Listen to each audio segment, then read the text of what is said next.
ప్రవచన గ్రంథం 38వ అధ్యాయం 11వ వాక్యాన్ని మనం ధ్యానించినప్పుడు, మృతుల లోక నివాసినై ఇకను మనుషులను కానకపోదునని నేను అనుకొంటిని.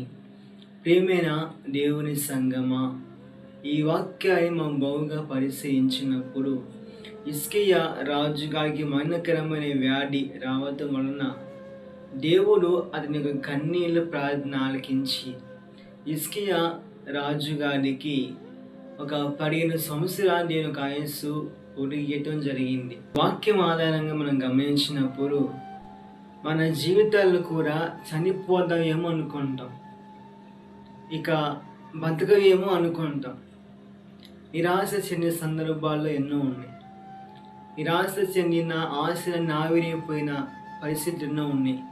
ప్రియమైన క్రైస్తవుడా, హిజ్కియా రాజు గారు మృతులలోకి నివాసమైపోయి ఇక నేను ఈ మనుషులను చూడనేమో అనుకుంటారు. కానీ దేవుని యొక్క చిత్తలో నీవు ఉండగలిగితే, దేవుని యొక్క క్షేమంలో నీవు ఉండగలిగితే, దేవుడు చనిపోతాను అనుకునే నీ జీవితాన్ని కూడా బ్రతికి బతకగలిగే దేవుడు ఆయన. హిజ్కియా ప్రవక్త అంతా కదా, రండి చదువుకుందాం.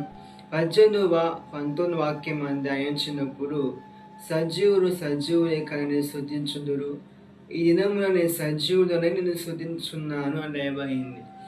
దేవుని యొక్క కాపుదల మనతో ఉంటే చనిపోదాం అనుకుంటాం, కానీ చావుకొని బతికించే దేవుడు యేసుప్రభువు వారు మాత్రమే.